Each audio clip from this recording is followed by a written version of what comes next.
3 years. That's how long Park Ji-won had been numb from the waist down. Seoul's most ruthless crime lord, reduced to an empty shell by poison that stole everything that made him a man. Until she walked through his door, his new assistant, curves that defied gravity, skin like polished mahogany, and something impossible happened. A pulse, a stirring, a resurrection. She doesn't know it yet, but Naomi Chen just rewrote his entire existence. Welcome back, fam.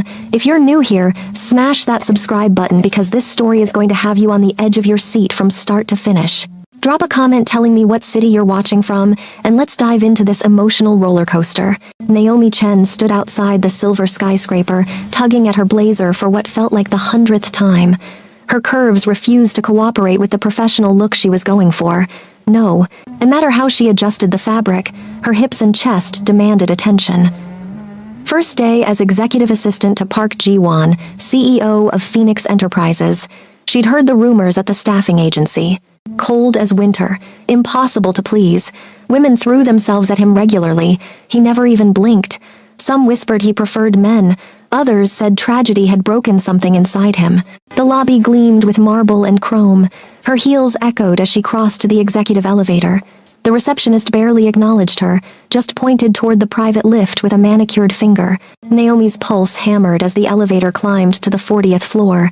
The doors opened onto a corridor of glass and steel, souls spreading beneath like a conquered kingdom. A woman with silver streaks in her hair appeared. "You must be Miss Chen. I'm Director Han. Mr. Park is waiting. Don't keep him." The warning was clear as crystal. Naomi clutched her portfolio against her chest and walked toward the plast, imposing doors at the corridor's end. She knocked twice, firm but respectful. "Come in." That voice, deep as ocean trenches, it sent electricity down her spine before she even saw him. Naomi pushed through the doors into an office that screamed power, floor-to-ceiling windows, furniture that probably cost more than her entire year's salary. And behind a desk that could double as a landing strip sat Park Ji-won. Her breath died in her throat. Nobody mentioned he was absolutely gorgeous, sharp features that could cut diamond, eyes so dark they seemed bottomless, hair swept back with casual perfection, a suit that whispered wealth in every stitch. He was reviewing documents, hadn't glanced up yet. "Mr. Park, I'm Naomi Chen, your new assistant." Her voice came out steadier than she felt. That's when he looked up, and Ji-won's entire world stopped spinning.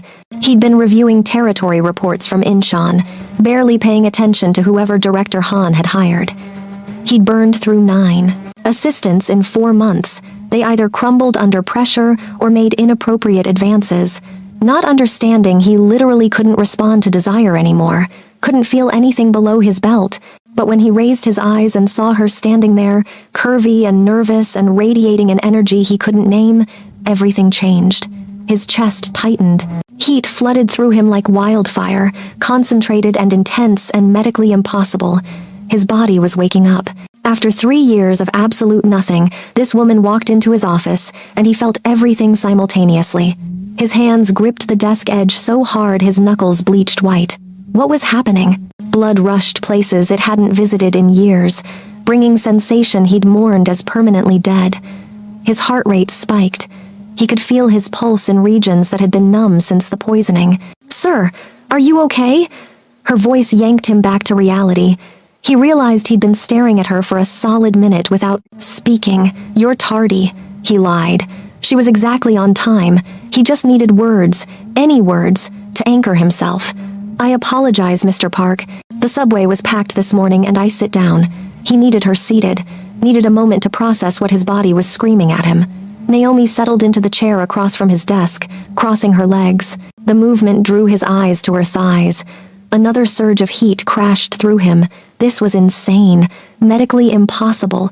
3 years ago, Kwon Hyun-suk's men had poisoned him with a rare compound that destroyed his nervous system below the waist. Doctors said the damage was irreversible.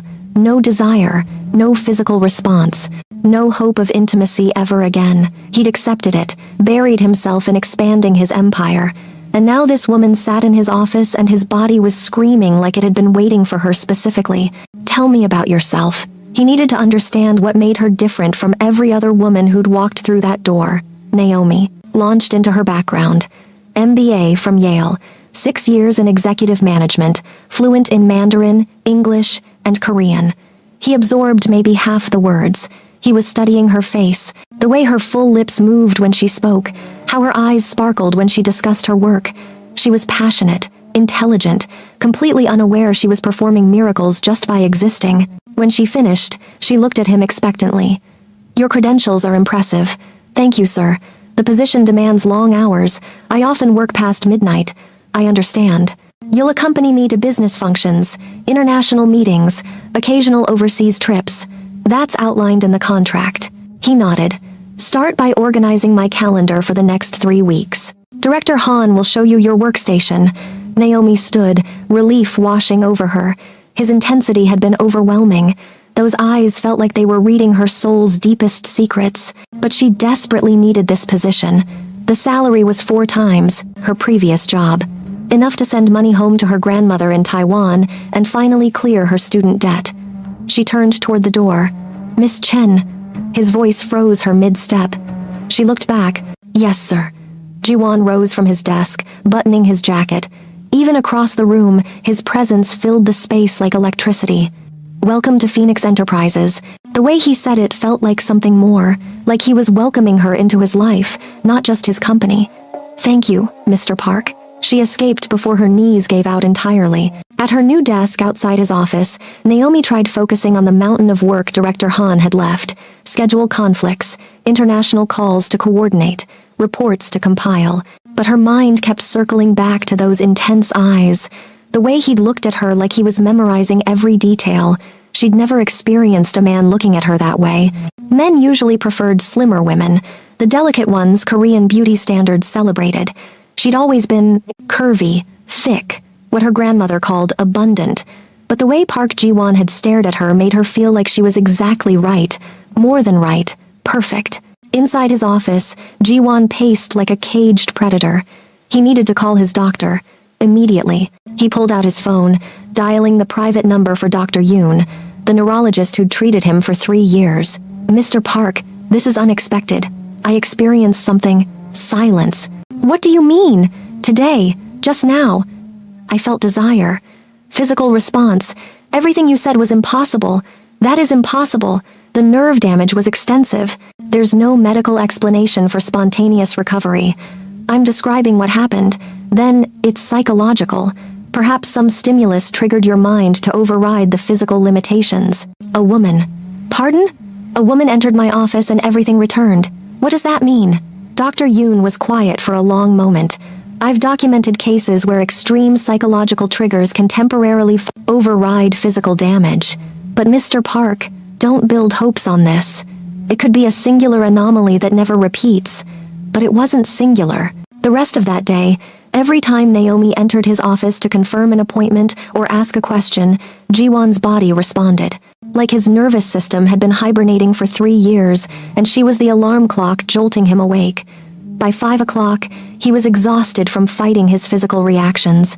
He watched through his glass office walls as she gathered her belongings. Other employees were leaving, the office emptying. She stood, stretching. Her body moved in ways that made his mouth go dry. He made a decision, pressed his intercom. "Miss Chen, my office, please." Naomi grabbed her notepad, assuming he needed something before she left for the day. She entered his office. He stood by the windows, looking out at Seoul's skyline. The setting sun painted him in gold, making him look almost mythical. "You wanted to see me, sir? How was your first day?" The question surprised her. He didn't seem like someone who cared about employee satisfaction. It was productive, busy. "I prefer staying busy. You managed the workload well. Thank you. Tomorrow will be more demanding. I have consecutive meetings and dinner with Chinese investors. I'll be prepared." He turned to face her fully. The intensity in his eyes made her step back instinctively. "I'll collect you tomorrow morning, 7 sharp. What's your address?" "That's not necessary, Mr. Park. I can take the subway." It wasn't a question. His tone left zero room for negotiation. She rattled off her address, confused. Since when did CEOs personally collect their assistants? "Anything else?" "No. Get rest. Tomorrow will be exhausting." She nodded and left, feeling his gaze on her back the entire walk to the elevator. What was happening? Why was Korea's most powerful and terrifying CEO offering personal rides to work? Maybe this was standard for him. Maybe he did this for all his assistants. That thought should have comforted her. Instead, it twisted her stomach with unexpected jealousy. That night, Ji-won couldn't sleep. He lay in his massive bed, staring at the ceiling, his body still humming with unfamiliar energy. For 3 years, he'd been hollow, going through life's motions without actually living. He'd thrown himself into expanding his territory, making money, consolidating power. It was all he had remaining. His family had accepted he'd never settle down, never produce an heir, never continue the Park bloodline. His mother had wept when doctors delivered their final diagnosis. He'd accepted it with cold resignation. This was his fate. But now everything had shifted in one day. One woman, Naomi Chen, had walked into his office and flipped a switch inside him he'd thought was permanently destroyed. He wanted to know everything about her, where she came from, what made her laugh, what she looked like first thing in the morning. The intensity of his feelings should have terrified him. Instead, it felt like coming home after years lost in the wilderness. She was his miracle, his salvation, and he was going to make her his, regardless of what it required.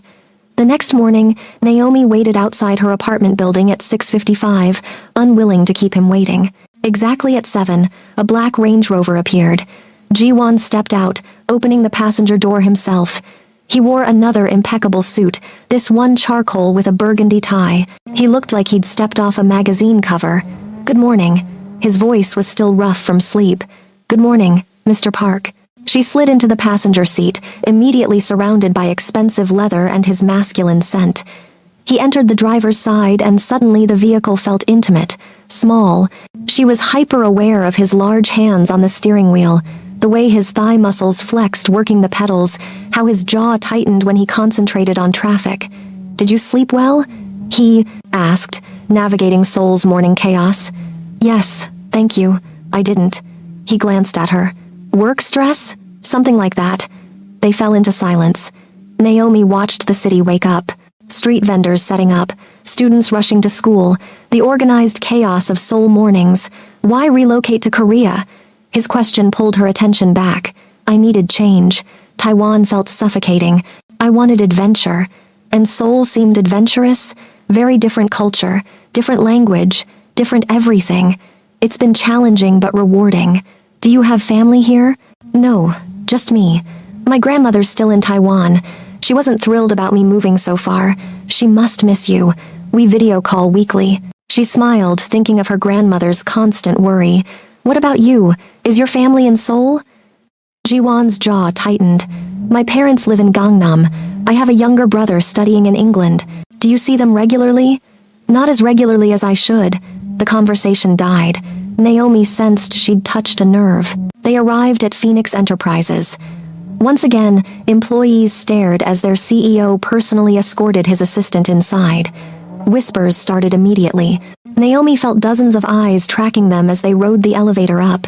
In his office, the day was chaos. Ji-won had been accurate. Consecutive meetings, calls with international partners, contract negotiations. Naomi took notes, managed his schedule, brought him lunch he barely touched, coordinated with department heads. She ran on pure adrenaline. At 6 o'clock, Director Han appeared. "Mr. Park, your dinner reservation is at 8. The car is ready. Change of plans. Miss Chen will accompany me." Director Han's eyebrows shot up. "But sir, you typically attend these alone." "I said Miss Chen will accompany me." His tone was final. Director Han disappeared quickly. Naomi looked up from her laptop, confused. "Sir, I don't believe it's appropriate for me to. You're my assistant. You need to be present for all business dealings. Go home, change into something suitable for dinner. I'll collect you at 7:30, but I don't own anything. Buy something. Use the company card." He slid a black card across his desk. "Mr. Park, I can't." "You can and you will. That's an order, Miss Chen." Naomi stood outside the restaurant at 7:30, feeling completely exposed in the designer dress she'd panic purchased an hour earlier. Navy blue, form-fitting, hitting just above her knees. It hugged every curve. The saleswoman had insisted it was perfect. Now she felt naked. Ji-won's Range Rover appeared and he stepped out. He froze when he saw her. His eyes traveled slowly from her heels, up her legs, over her curves to her face.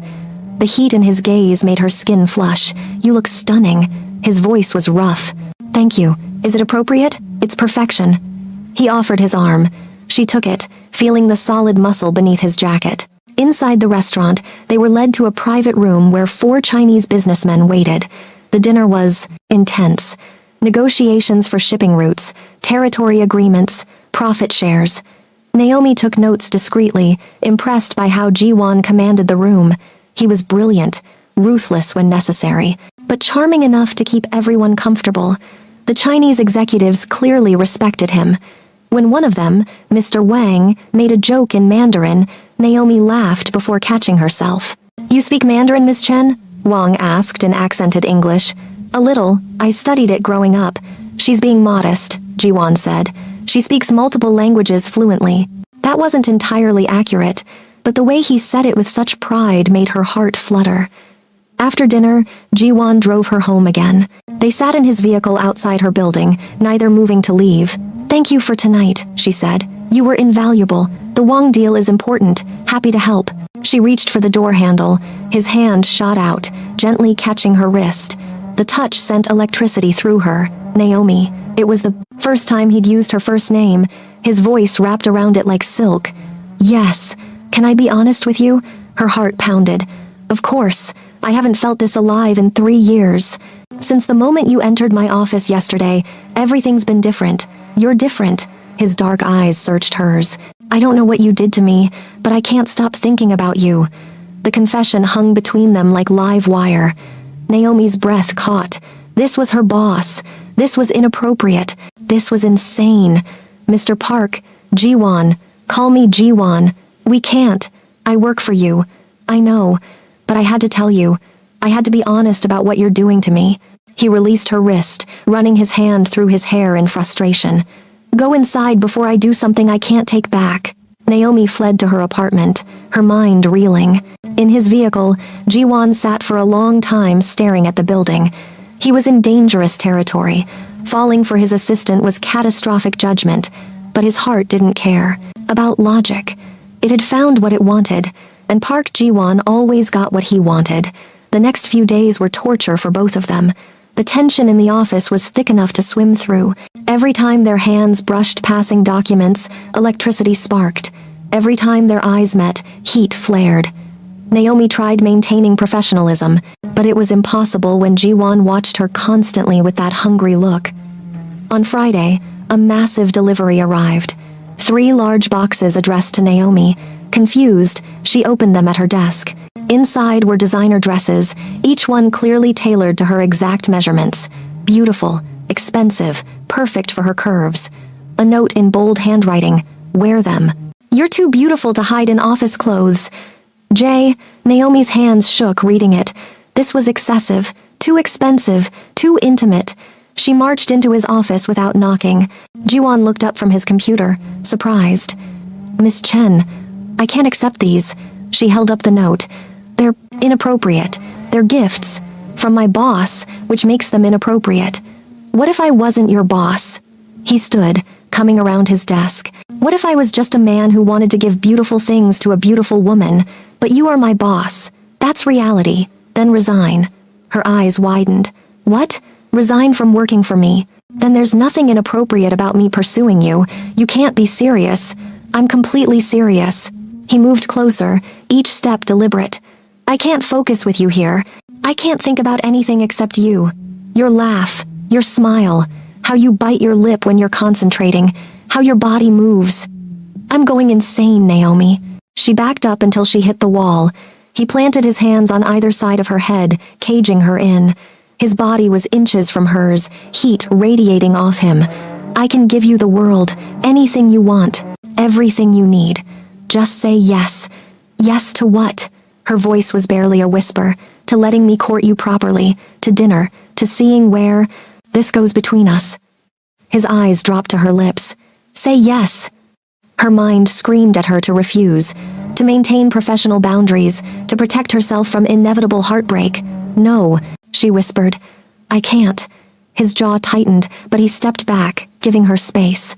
I respect your decision, but I'm not surrendering, Naomi. I'll wear you down eventually. The promise sent shivers down her spine. She left his office on shaky legs, wondering what she'd just refused. But Jiwon meant every word. The next week, he appeared outside her apartment every single morning, leaning against his Range Rover, impossibly handsome in tailored suits, holding coffee made exactly how she liked it. 2 creams, 1 sugar, cinnamon on top. This is borderline stalking, Naomi said on Monday, trying to ignore how her heart leapt seeing him. This is courtship, he corrected, opening her door. Korean men pursue what they want, by ambushing women at their homes, by demonstrating dedication. On Tuesday, he brought coffee and a breakfast sandwich from her favorite bakery. How did you know I like this place? I pay attention to everything about you. On Wednesday, there were flowers on her desk when she arrived. On Thursday, he sent lunch, bibimbap, kimchi, and her favorite plum juice. You're making my coworkers jealous, she told him. Let them be jealous. You deserve to be spoiled. By Friday, Naomi was starting to crack. It was difficult to resist someone who put this much effort in, who looked at her like she was the only woman in the world, who learned her favorite foods and brought them without being asked. But she was also terrified. Men like Park Ji-won didn't fall for girls like her. Curvy, normal, nothing special. This had to be temporary infatuation. He'd get bored eventually. Better to protect her heart now. Mr. Park, can we talk? She entered his office at lunch, closing the door behind her. He looked up from his laptop immediately, giving her his full attention. Of course. You need to. Stop. Stop what? All of this. The gifts. The attention. It's making work uncomfortable. Then don't work here. I need this position. You need a position. Not this specific position. I'll help you find something else. Better salary, better hours. Why? Because I can't be your boss and pursue you. So I'm choosing to pursue you. She stared at him, shocked. You're terminating me? I'm setting you free to make a choice without professional pressure. I'll give you 3 months severance, salary, excellent references, and recommendations at any company in Seoul. He stood, moving around his desk. And then when you're no longer my employee, I'm going to court you properly, take you to dinner, show you I'm serious about this, about you. Naomi's mind reeled. This is insane. Maybe, but you make me insane. He cupped her face gently. I haven't felt anything in 3 years, Naomi. 3 years of numbness, of going through life like a ghost. Then you appeared and everything returned. Color, sensation, hope. You gave me back my humanity. Let me show you what that means to me. His thumb stroked her cheek, and she couldn't help leaning into the touch. I'm scared, she admitted. Of me. Of this. Of wanting you too much. Want me. I promise I'll catch you when you fall. His forehead touched hers, the gesture intimate, tender. Give me a chance, please. Before she could answer, the office door burst open. Yang Minho, the operations director, rushed in with documents. He stopped short, seeing them standing so close. Oh, I apologize. I didn't realize. Jiwon straightened, his entire demeanor shifting to ice-cold boss. What is it, Yang? The acquisition contracts need your signature. Minho handed them over, his eyes flicking to Naomi curiously. Is everything okay, Miss Chen? Fine, she managed. Perfect. Minho smiled at her, friendly, innocent. Jiwon's hand shot out, gripping Naomi's wrist possessively. Yang, in the future, knock before entering my office. Yes, sir, I apologize. Minho left, quickly, sensing the tension.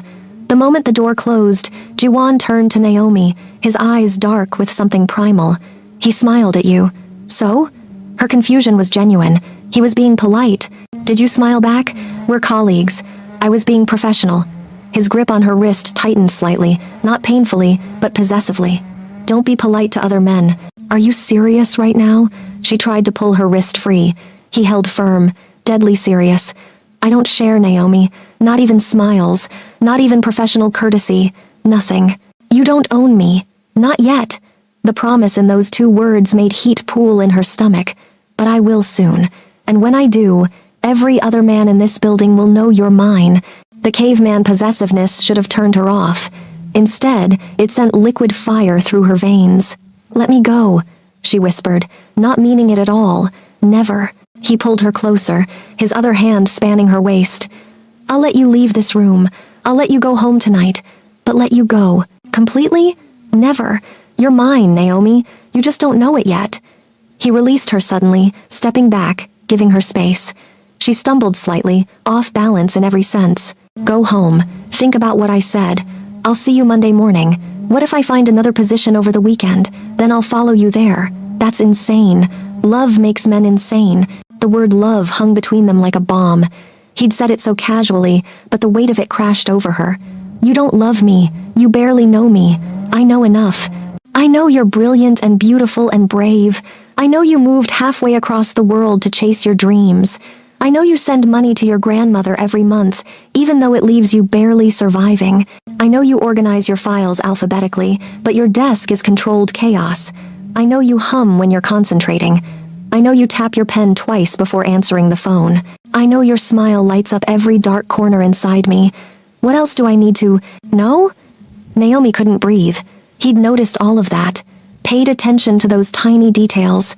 "I'm leaving," she managed, grabbing her purse. "Naomi," his voice stopped her at the door. "You can run as far as you want, but you feel this too. This pull between us, this connection, and sooner or later, you're going to stop running." She fled without answering because he was absolutely right. That weekend, Naomi tried to forget Park Ji-won. She deep-cleaned her apartment, called her grandmother, binge-watched dramas, applied to 3 other positions half-heartedly, but every night she lay in bed thinking about him, about his confession, about how he looked at her like she was the only woman in existence, about how safe she felt when he was near, even though he was technically a dangerous man. On Sunday evening, her phone rang. Unknown number. She almost didn't answer. "Hello, it's me." Ji-won's deep voice sent shivers through her. "How did you get my number? I'm a resourceful man. Did you have a good weekend? I'm not doing this." "Doing what?" "Having personal calls with my boss, then resign. Make me not your boss anymore." She sighed, frustrated with his persistence and with herself for secretly loving it. "What do you want, Mr. Park? I want to hear your voice. I want to know if you thought about me even half as much as I thought about you. That's inappropriate." "Is it?" "Because I'm pretty sure inappropriate would be me telling you I couldn't sleep last night imagining what it would be like to kiss you." Heat flooded through her. "Don't say things like that. Why not? It's the truth. I'm done pretending, Naomi. Life's too short. I wasted 3 years being numb. I'm not wasting another second hiding how I feel about you. You don't even really know me. Then let me know you. Have dinner with me tomorrow night. Not as my assistant. As a woman I'm pursuing. And if I say no, I'll ask again the next night. And the next, and the next. I'm nothing if not persistent." She could hear the smile in his voice. "What's your favorite color?" The random question threw her. "What? Your favorite color? You said I don't know you. I'm trying to learn." "Teal," she answered before she could stop herself. "Like ocean teal or deep teal?" "Deep, like midnight ocean." "Favorite food?" "My grandmother's beef noodle soup. I'll learn to make it." "You cook?" She couldn't hide her surprise. "I'm learning for you." "Favorite book?" "Pride and Prejudice. The romance where the proud man falls for the spirited woman." Fitting. She could definitely hear his smile now. "It's about more than that." "Is it? Because I'm living that story." Powerful man meets a woman who challenges him, falls completely, pursues her despite obstacles, gets his happy ending. Mr. Darcy was prideful and made mistakes. "Are you hiding anything?" "Only how much I want you, but I'm done hiding that too." Her heart raced. "This is crazy. Crazy is the only sane response to you." He paused. "Dinner tomorrow, 8 o'clock, I'll collect you. Say yes." "If I say yes, this doesn't mean it means you're giving me a chance. That's all I'm asking for." She closed her eyes, knowing she was making a dangerous decision. "Fine, one dinner. One dinner. I'll take it." The triumph in his voice was clear. Monday morning, Naomi dressed carefully in one of the dresses he'd sent, deep teal, like her favorite color. She didn't analyze why. When Ji-won collected her, his eyes darkened seeing her. "You wore it. It fits well. It's perfect. You're perfect." At the office, people definitely noticed the shift between them. The way he touched her lower back, guiding her to the elevator. The way his eyes tracked her all morning. How he buzzed her into his office every 15 minutes with questions that weren't really questions, just excuses to see her. During lunch, Yang Minho stopped by her desk. "Miss Chen, Some of us are going for Korean barbecue after work. Want to join? It was friendly, innocent. Before Naomi could answer, Ji-won's office door opened. Miss Chen, I need you. His voice was cold steel. Oh, maybe next time, Minho. She grabbed her tablet and rushed into Ji-won's office. He closed the door behind her, his jaw tight. What did Yang want? To invite me to lunch with co-workers. Tell him no. I already did. Tell him you're unavailable for any social engagements outside work. That's controlling. That's me making sure every man here knows you're spoken for. He backed her against his desk, hands on either side of her, caging her in. I don't like other men looking at you, talking to you, making you smile. I know it's irrational. I know it's possessive, but I can't help it. You've gotten under my skin, Naomi. You're all I think about. We haven't even been on one date. Doesn't matter. My soul recognized yours the second you walked in here. Everything else is just formality. He leaned closer, his lips inches from hers. Tonight, dinner, then you'll understand. His breath ghosted across her lips. She wanted him to close the distance, wanted to know what he tasted like. But he pulled back, smirking slightly. Patience. Tonight, the man was going to kill her. The rest of the day dragged. At 6 o'clock, Ji-won appeared at her desk. Ready? I need to go home and change. You're perfect as you are. Ji-won. She stopped, realizing she'd used his first name. A slow smile spread across his face. Say it again. What? My name. You've never said it before. Ji-won. His eyes closed briefly, like her saying his name brought him physical pleasure. We're leaving before I do something wildly inappropriate in this office. He grabbed her hand, pulling her toward the elevator. Employees stared as their CEO left early, hand in hand with his assistant. The whispers would be nuclear by tomorrow. Naomi couldn't bring herself to care. He took her to a private restaurant overlooking the Han River, the kind of place that required reservations months in advance. They were seated on a private terrace, fairy lights strung overhead, the sunset painting the sky in teals and golds. This is excessive, Naomi said, looking at the romantic setup. This is the beginning, Ji-won corrected, pulling out her chair. Throughout dinner, he asked her questions, really listened to her answers, wanted to know everything. Her childhood in Taiwan, her dreams, her fears, why she chose business over the art she'd studied first. I wanted to paint, she admitted, but it wasn't practical. My grandmother struggled enough raising me alone. I needed to make real money. What would you paint if you could? People, emotions, the way light changes how we see things. Her eyes went distant. Maybe someday. Paint for me. What? After this, come to my place. Paint me. Paint what you see when you look at me. The request was intimate, vulnerable. Ji-won, I haven't painted in years. Then it's time to start again. I'm bringing parts of you back to life like you did for me. The truth of that statement hit her. She had been going through life on autopilot, working, surviving, not really living. Until him. Okay, she agreed softly. His smile was brilliant. After dinner, he drove her to his penthouse. Naomi's jaw dropped, stepping inside. Floor-to-ceiling windows showcasing all of Seoul. Modern furniture, expensive art, a space that screamed wealth and power. Would you like something to drink? He asked, shrugging off his jacket. Wine? Just water, please. She walked to the windows, taking in the view. The city sparkled below like scattered diamonds. She felt his presence behind her before he touched her. His hands settled on her waist, gentle, reverent. I haven't brought a woman here in 3 years, he murmured. This is my sanctuary, but having you here feels right, like you belong. She leaned back against his chest. Tell me about the 3 years. What happened to you? His body tensed, but he didn't pull away. 3 years ago, a rival gang leader named Kwon Hyun-suk tried to eliminate me. He used a rare poison, something from North Korea's chemical weapons program. It was meant to be lethal, but my security got me to a hospital fast enough.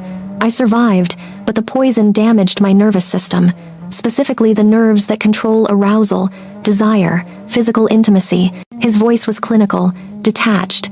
Doctors said it was permanent. I'd never feel that again, never have a normal relationship, never father children. Naomi turned in his arms, looking up at him. Tears pricked her eyes, seeing the pain in his face. That's horrible. I accepted it. What choice did I have?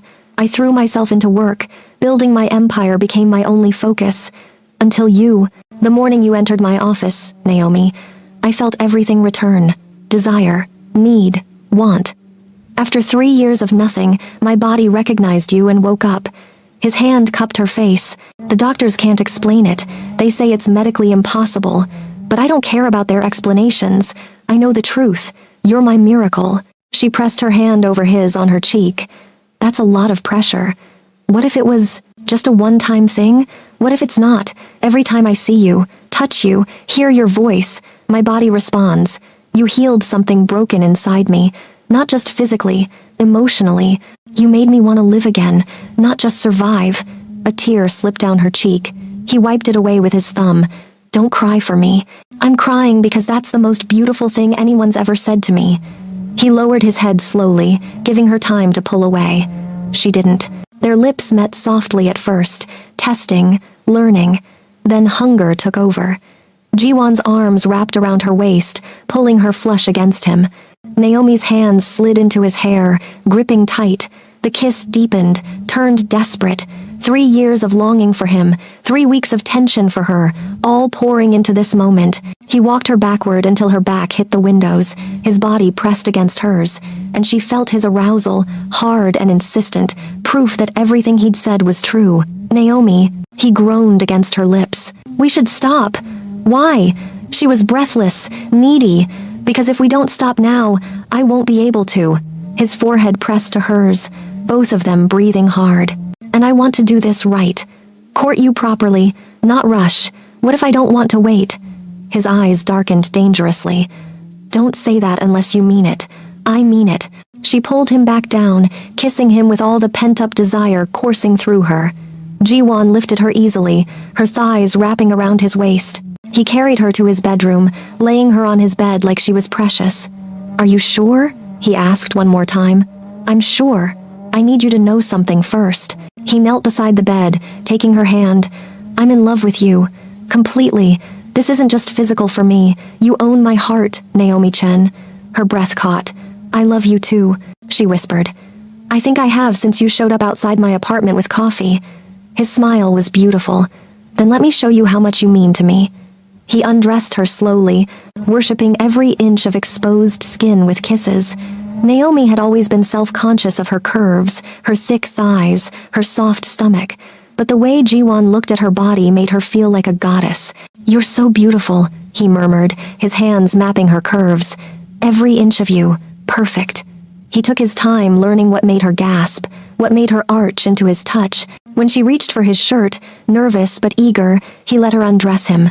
Her hands trembled, seeing his body, muscled, scarred in places, powerful, evidence of the dangerous life he led. Are you scared? He asked gently. A little, she admitted. I've never done this before. His eyes widened. You're a virgin. She nodded, vulnerable. Is that okay? Okay? Naomi, it's an honor. He kissed her deeply. We'll go slow. If anything hurts or you want to stop, tell me immediately. I trust you. And she did, completely. Jiwon made love to her with patience and care, guiding her through every sensation, making sure she felt pleasure even when there was initial discomfort. He whispered Korean endearments she didn't understand but felt in her soul. When he finally made her fully his, they both cried from the overwhelming intimacy. I love you, he repeated, moving with her, their bodies finding a rhythm together. I love you so much. Afterwards, wrapped in his arms, Naomi felt complete, safe, cherished, like she'd finally found home. But as he slept beside her, reality crashed down. What if this was all he wanted? What if now that he'd had her, he'd lose interest? The doubts crept in, poisonous and insistent. She'd given him everything, her virginity, her heart, her trust. What if she'd been naive? What if powerful men like Park Ji-won didn't actually fall for girls like her? Fear overwhelmed logic.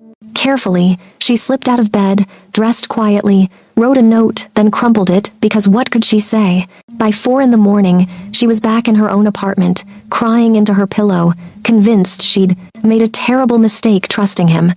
Ji-won woke at dawn, reaching for Naomi. His hand found empty sheets, cold sheets. Panic hit him like a physical blow. He sat up, looking around his bedroom. Her clothes were gone, She was gone. Naomi. He checked the bathroom, the living room, everywhere. She'd left. She'd given him everything and then ran away. Why?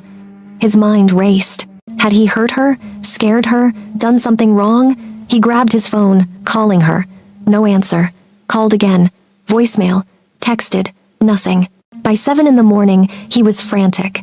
He called his head of security. Find Naomi Chen now. I need her address confirmed. Her location. Everything. Sir, we have her address from HR. Then meet me there in 15 minutes with a car. Jiwon threw on clothes and raced to her apartment. He pounded on her door, not caring if he woke the neighbors. Naomi, open the door.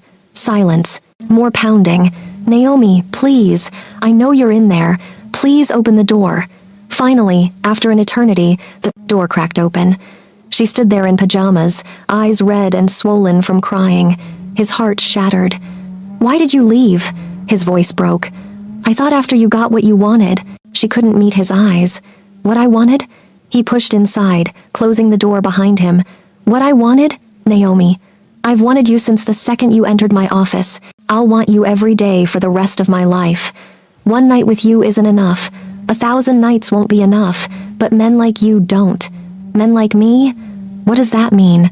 Powerful, rich, you could have anyone. Why would you want me long term? Her voice was small, broken. It destroyed him. Look at me. He lifted her chin, forcing her to meet his eyes. You think last night was just sex? It was me claiming my woman. It was me showing you how much you mean to me. It was me falling even deeper in love with you. I don't want anyone else. I want you. Only you. Always you. Tears streamed down her face. I was scared. I've never felt like this. Before. It terrified me. I'm sorry I scared you. He pulled her into his arms, holding her tight. But never, ever run from me again. If you're scared, tell me. If you're worried, tell me. But don't leave. Don't take yourself away from me. I can't survive that. You really love me? Her voice was muffled against his chest. Desperately. Completely. Obsessively. I'm ruined for anyone else. It's you or no one, Naomi. I love you too. I was just terrified you'd break my heart. Never. You hold my heart now. It's yours to keep or break. I'm trusting you with it. He kissed her forehead. Come back to my place. Let me hold you. Let me prove this is real. She nodded against his chest. He lifted her, carrying her out of the apartment and down to his car.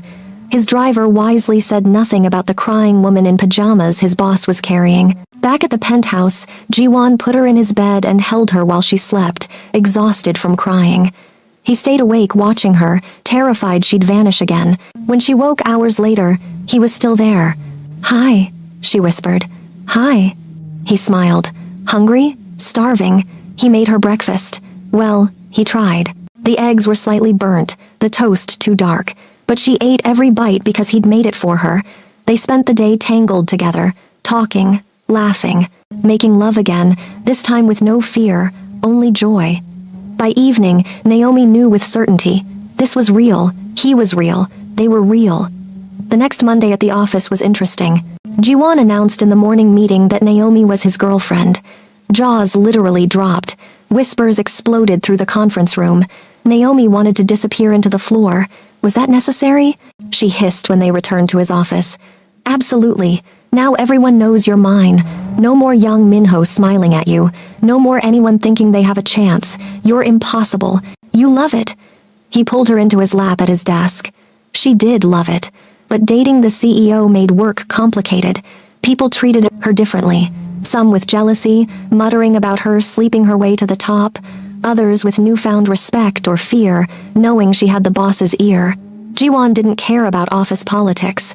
He held her hand in meetings, kissed her in the hallway, made his claim obvious and undeniable. When a junior executive made a snide comment about Naomi within Jiwon's hearing, must be nice getting a head on your back. Jiwon fired him on the spot. Sir, you can't fire people for gossiping about us.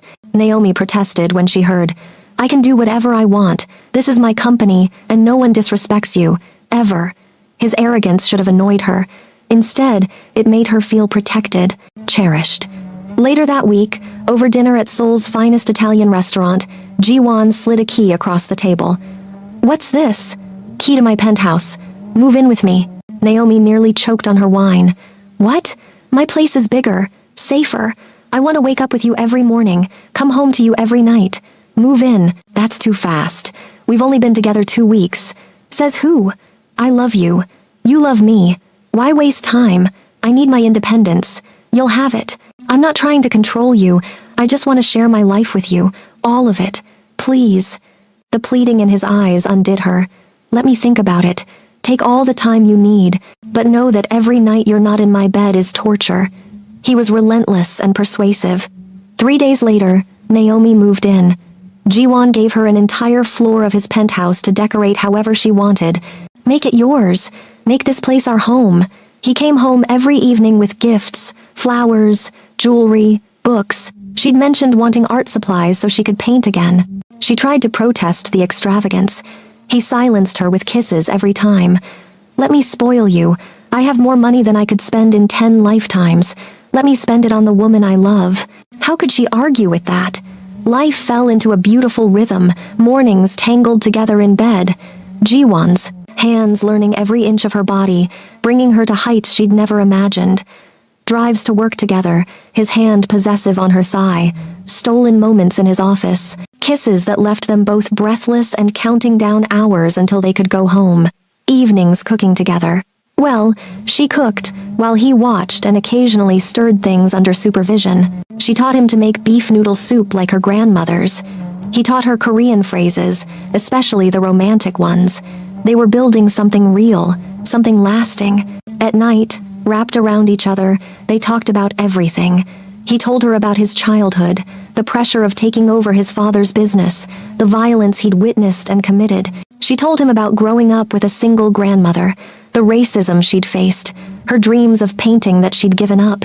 Paint again, he urged. I'll set up a studio for you. You can paint while I work. Jiwon, that's not a request. You gave up your dream for practicality. I'm giving it back to you. Paint, baby. Let me see the world through your eyes. He commissioned a studio in the penthouse, floor-to-ceiling windows with perfect light, all the supplies she could need. Naomi cried when she saw it. Thank you, she whispered. Thank you for everything. You gave me my life back.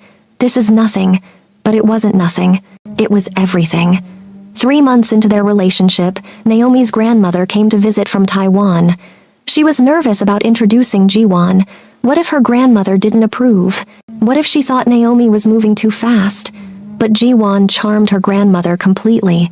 He'd learned to make Taiwanese tea properly, asked about her late husband, listened to stories about Naomi's childhood with genuine interest. He's wonderful, her grandmother said privately. Don't let this one go. I won't, Grandma.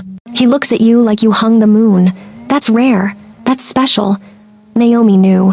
She treasured it. At work one day, about 4 months into their relationship, everything shattered. Naomi was working late, finishing quarterly reports. Most of the office had cleared out. She was walking to the parking garage when a hand clamped over her mouth. She tried to scream, but something sharp pricked her neck. A needle.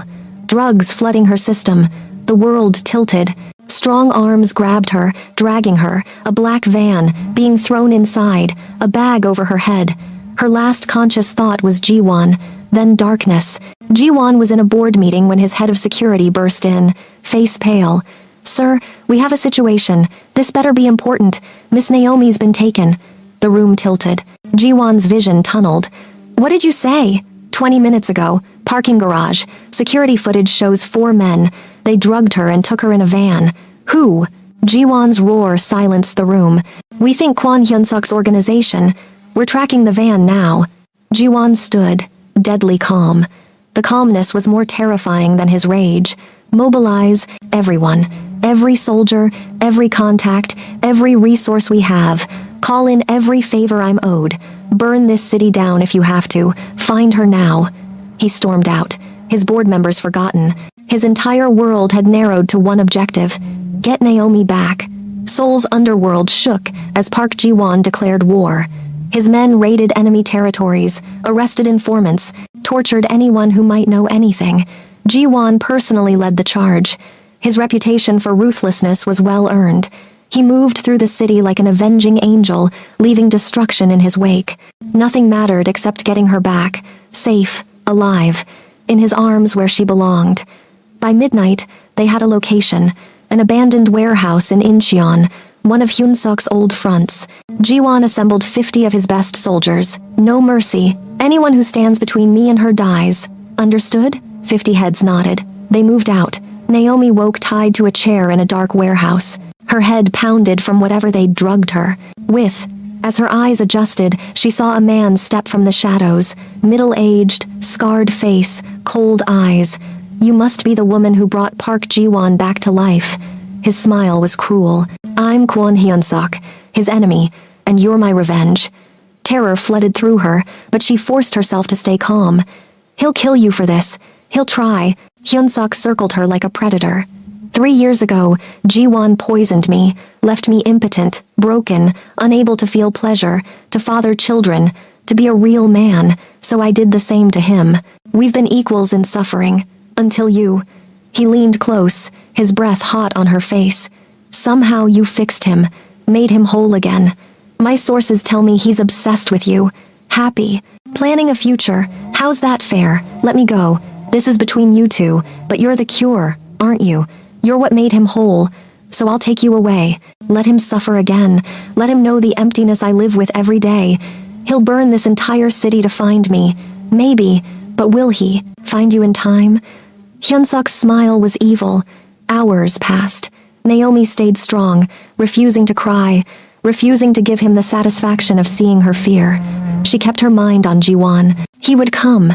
She had to believe that. He'd promised to always protect her. He'd promised forever. He would come. At 2 a.m, the warehouse doors exploded inward. Gunfire erupted immediately. Naomi screamed as bullets flew. She heard Ji-won's voice shouting orders, heard the chaos of fighting, smelled gunpowder and blood. The zip ties on her wrists were suddenly cut. She looked up into Ji-won's face. He looked like death itself. Cold, furious, lethal. Baby. He breathed, pulling her into his arms. I've got you. You're safe. Ji-won. She collapsed against him, sobbing.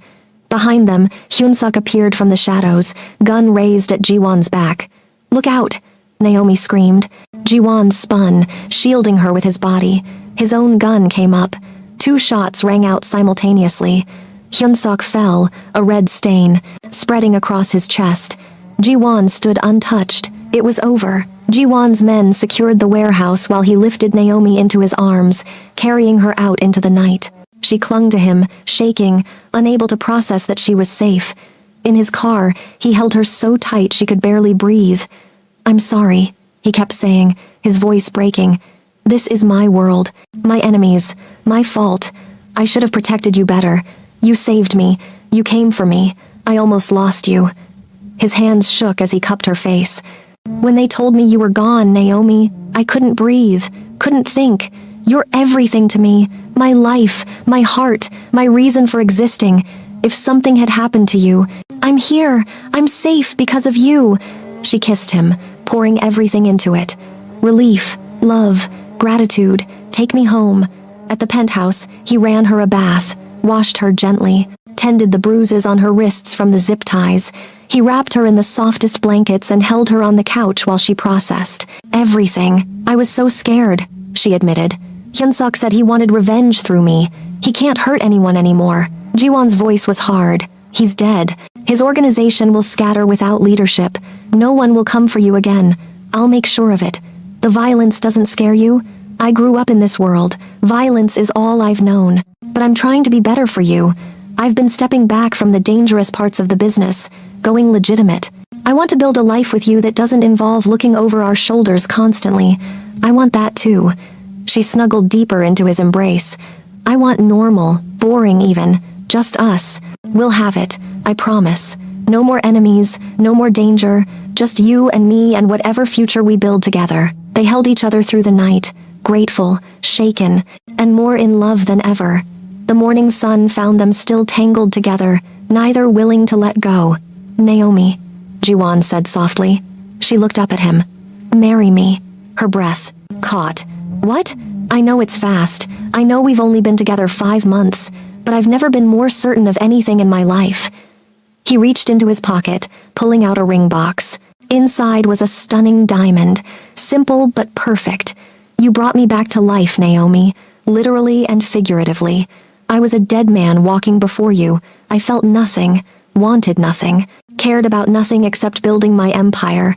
Now I feel everything. I want everything with you. Be my wife. Let me spend the rest of my life showing you what you mean to me." Tears streamed down her face. "Yes, yes, 1,000 times yes." He slipped the ring on her finger, kissing her deeply.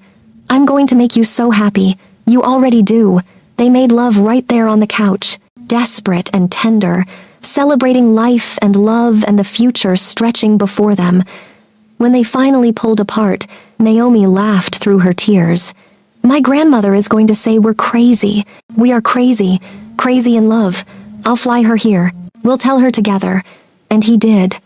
3 days later, Naomi's grandmother arrived to find her granddaughter engaged to Seoul's most powerful CEO.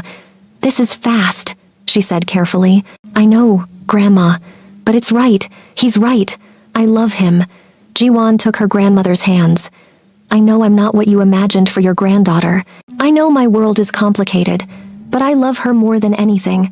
I'll protect her, cherish her, give her everything she's ever wanted. I promise you that." Naomi's grandmother studied him for a long moment, then smiled. "She looks at you like you hung the moon, and you look at her the same way. That's all I need to know.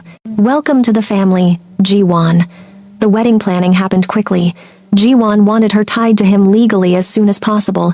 "I need the world to know you're mine," he admitted. "Need your last name to be Park. Need a ring on your finger that tells every man alive you're taken." They married 2 months later in a private ceremony at a bay, beautiful Hanok in Bukchon, close friends and family only. Naomi wore white lace that hugged every curve, custom-made to showcase her beautiful body. Jiwon cried when she walked down the aisle on her grandmother's arm. He'd never been an emotional man, but she'd changed everything about him. His vows were simple but devastating. "You saved me when I didn't know I needed saving. You taught me to feel again, to want again, to live again. I was broken and you made me whole. I'll spend every day of forever showing you what that means. I love you, Naomi Chen, soon to be Naomi Park. My miracle, my everything." Her vows were equally powerful. "You taught me to trust love, to believe in fairy tales, to know that home isn't a place, it's a person. You're my home, Jiwon. You're my safe harbor. You're my greatest adventure. I'm yours, always." Their kiss sealed something eternal, witnessed by everyone who loved them. At the reception, Jiwon never left her side. His hand was always touching her back, her waist, her hand, claiming her publicly, showing everyone she was his. They honeymooned in Bali, 2 weeks of pure paradise, white sand beaches, crystal blue water, and no one else existing in their world. Jiwon made love to his wife constantly, never able to get enough of her.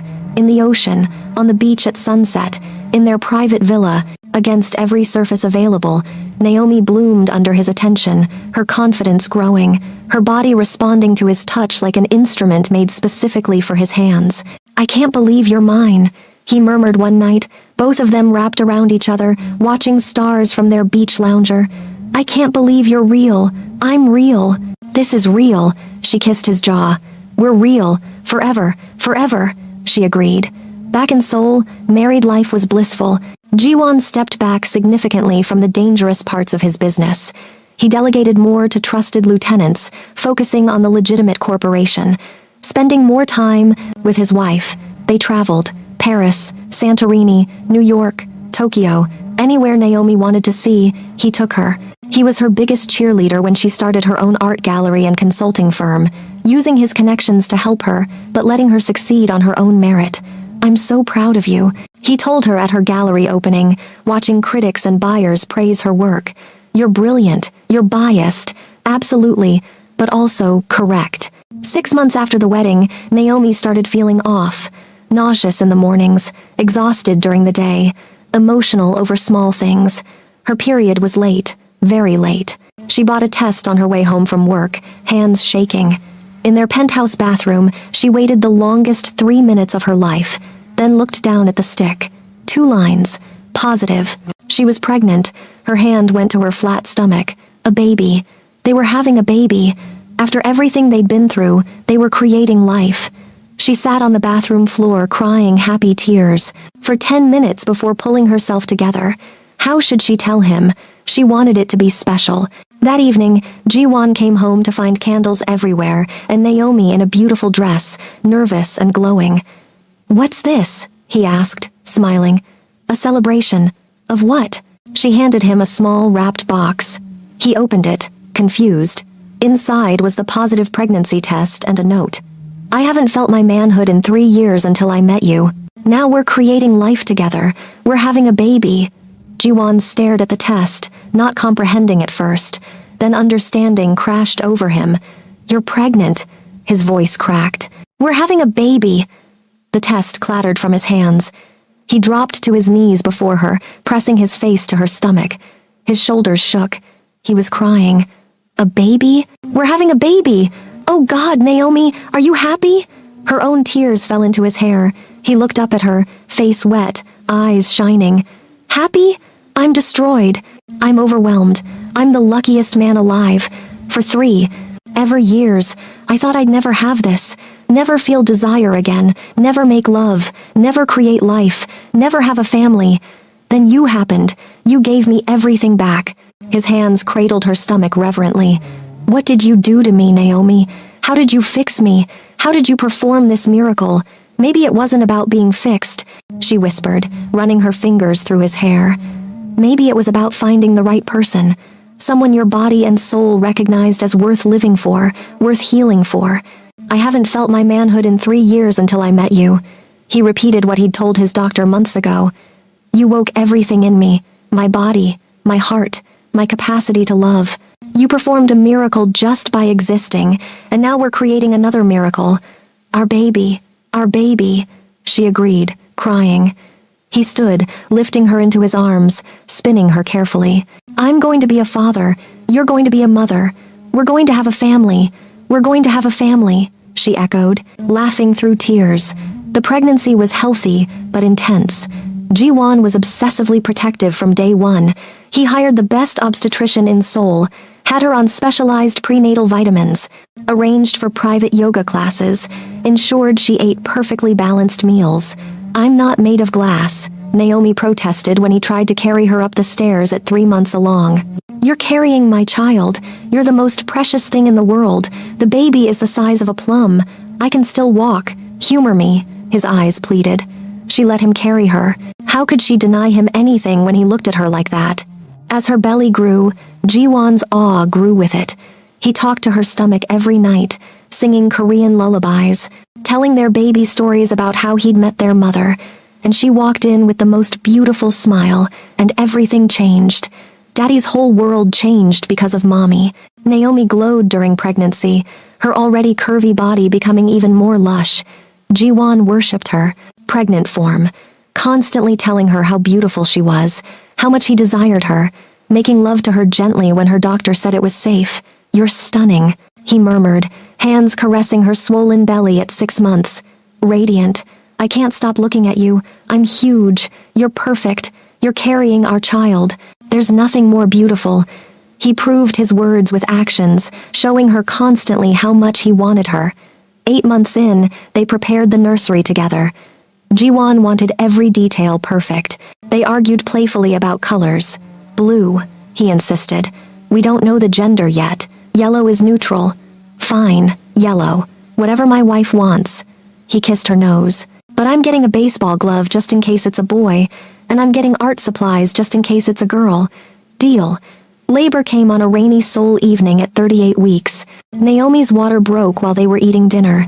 Ji-won went into crisis mode, grabbing the hospital bag he'd kept packed for weeks, helping her to the car, driving like a madman through Seoul traffic while calling her doctor. "Breathe, baby. Just breathe.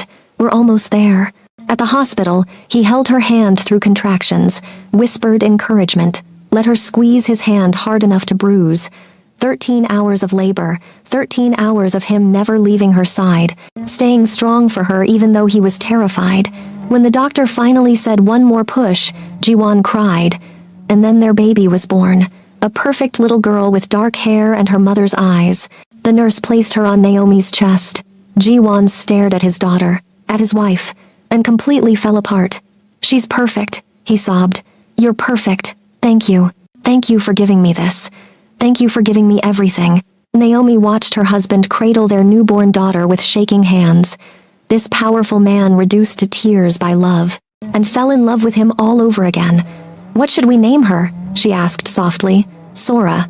It means sky, and wisdom. She'll carry both our strengths. Sora Park, it's beautiful."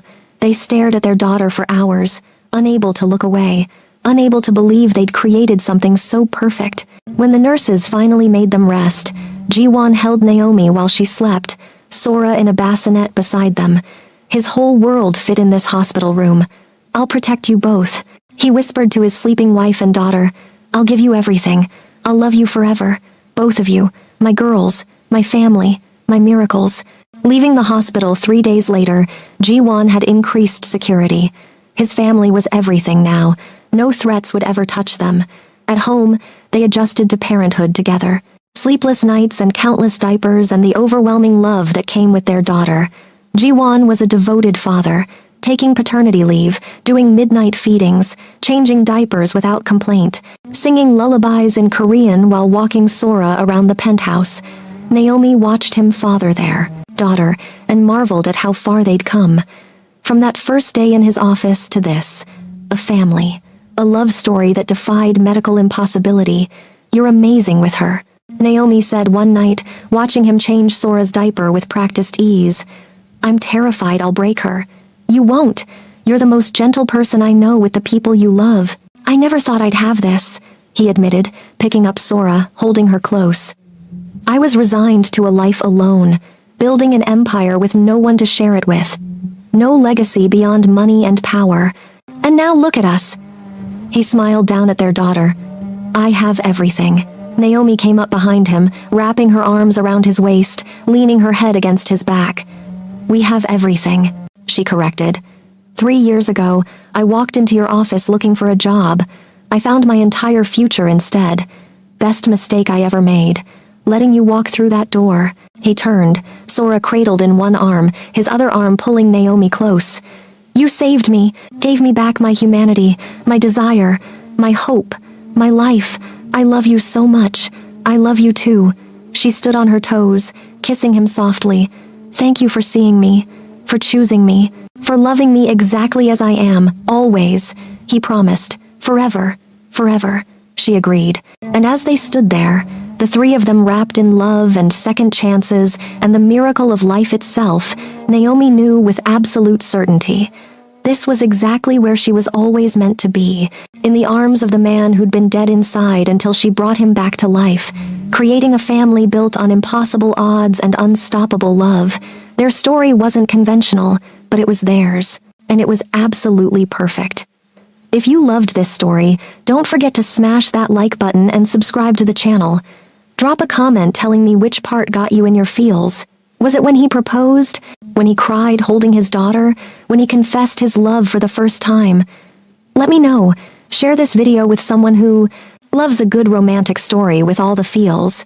And stay tuned, because we have more emotional roller coasters coming your way. Until next time, keep believing in love, keep believing in second chances, and keep believing that miracles can happen when you least expect them. Peace out.